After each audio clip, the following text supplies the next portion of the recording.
Hi friends, welcome to my channel Odia flavours by Madhu. आसतु आज गोटे बनइबा स्वीट डिश। फास्ट आम गैस उपर कढ़ा बसई दबा। कढ़ा बसई सारा पर आम गोटे ग्लास पानी एवं देदेबा। गोटे ग्लास पानी आम गोटे बड़ स्पून आम नहीं चीनी। एबे चीनी को आम गरम पानी पकईदबा। चीनी आमर फुटीगला एवं दुईटा गुजराती की छेचिकी पकईदबा। एबे तादरे टिके आम पकईदबा केसर। केसर पकई सारा पर एबे आम टिके तादरे फूड कलर पकईदबा। फूड कलर पकई सारा पर ताकू एबे फुटीबा पई छाड़ीदबा। पाखापाखि आमर 10-15 मिनिट फुटीगला पर गोटे सीरा प्रस्तुत हो जिवो। एबे आम से पानी को गोटे बाउल रे काढ़ी ठंडा हवा पई छाड़ीदबा। देखंतु हमर सीराटा बहुत बढ़िया से हो जाइए।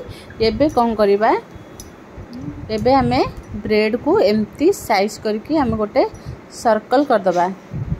एमती पाखापाखि आम 8टा ब्रेड नहीं 8टा ब्रेड रू एमती आम सर्कल सब काटिदबा। काटी देकरी ताको साइज करके प्लेट उपरे रखिदबा। एबे तादरे टिके आम नहीं जिबा फेस क्रीम 2 ରୁ 4 स्पून आम फेस क्रीम नहीं सारा पर एबे किछि ड्राई फ्रूट्स को एमती आम ग्रेटेड करी नहीं कि एबे फेस क्रीम रे मिसे दबा।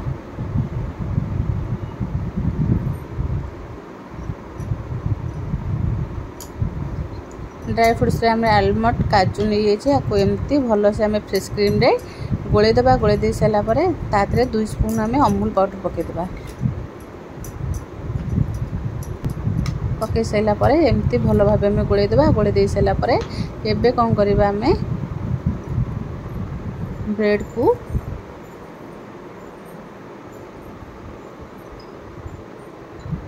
एमती ब्रेड उपरे आम टिके सीरा देदेबा। सीरा दे सारा पर आम प्रस्तुत करिथिबा क्रीम की एबे ब्रेड धरे लगेदेबा। एमती साइज करके भल से आम तार चारिपिटी लगेदेबा। बढ़िया स्वीट आमर रेडी हो घरे। खाइबा को खाइले पूरा पाटिरे मिली जीवो। एमती आम सब ब्रेड रे लगेदेबा। आमर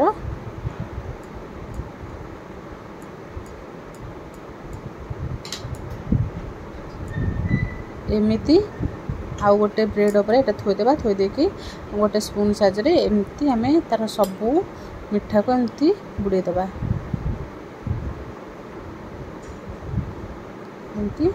एमती स्पून साइज रे नहीं परिबे, नहले से पानी धरे एमती डुबे दे परिबे।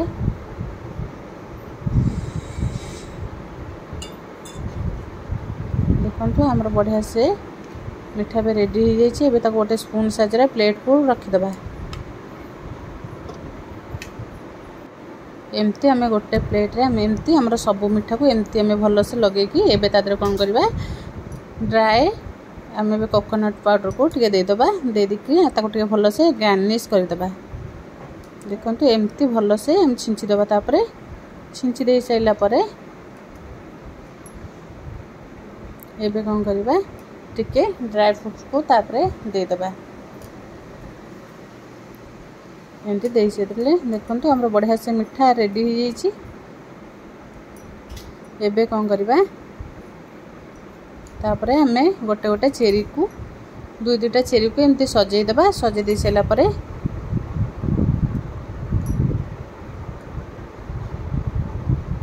देखंतु हमर बढ़िया से हमर कलरफुल मिठा पूरा घरे रेडी हो जाइए। मात्र 5 मिनिट रे मिठा घरे प्रस्तुत करि परिबे। ए मिठा खाइले पाटी रू पूरा मिलै जिवो। देखंतु हमर एबे पूरा गार्निश सरी जाइए। गार्निश हो सारा पर देखंतु केते बढ़िया से हमर मिठा देखा जाउची।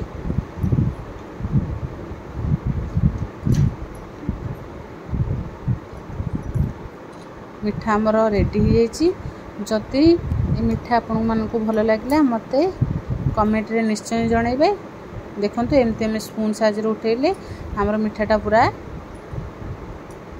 भांगी जाउची। को पाटरे पकेइले मात्रे मिठा हमर मिलै जिवो। जदि भल लागला लाइक शेयर कमेंट सब्सक्राइब करबा को केबे भी भूलिबा ना।